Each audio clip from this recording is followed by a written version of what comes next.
Hi, this is Jay Wilson, Game Director on Diablo 3. Today I'm going to tell you about a new feature we've added called Artisans. Artisans are special NPCs who help the player in his fight against Diablo by lending their skills as craftsmen. This is a concept of the blacksmith, the first artisan you'll encounter in Diablo 3. You don't start the game with access to artisans. You discover them on your journey through Sanctuary. The loyalty of these craftsmen is not given freely, it has to be earned. When you encounter them in the game, you'll have to gain their trust and loyalty by being the hero that we all know you are. Once you've gained their trust, they will follow you throughout your adventures, aiding you any way that they can.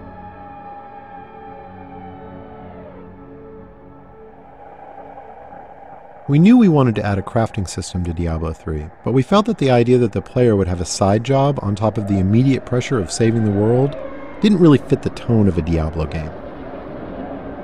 We also didn't want the player to have to spend a ton of time banging on an anvil when they should be out killing things.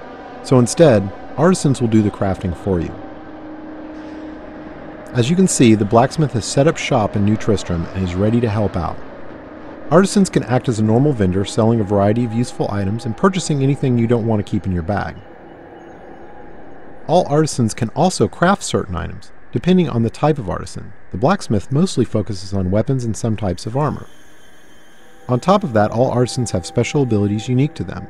The blacksmith can repair items, but most importantly, he can add gem sockets to some item types that do not already have sockets, regardless of the quality of the item.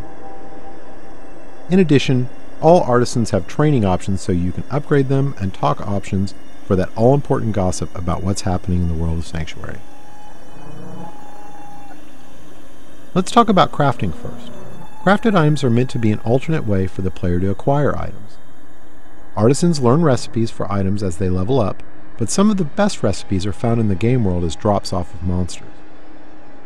Once an artisan has learned a recipe, he can craft it as long as you provide the materials and some gold to cover his expenses. In keeping with Diablo tradition, we didn't want a crafting system that produced completely predictable items, so most items your artisan creates will have a series of set and random properties. Here we see a few items that have some set, but mostly random properties. These could be good for any class depending on what properties they produce.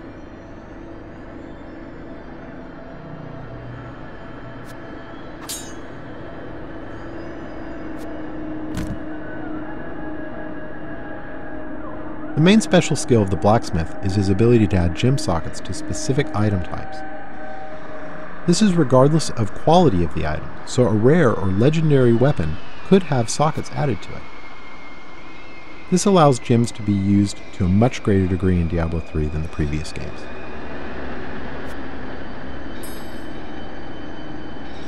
To craft items you need materials. Materials are acquired primarily through salvaging.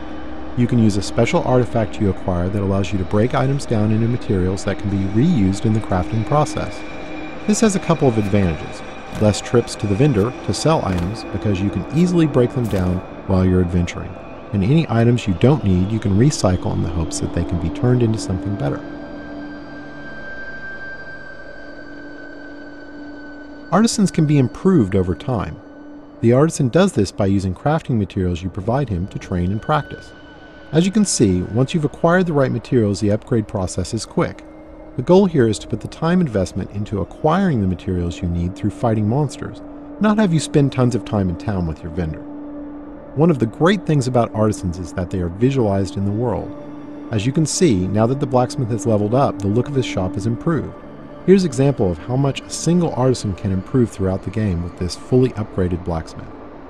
Once you're done dealing with your artisan, you're free to take your newly acquired fat loot and return to monster fighting and rainbow viewing.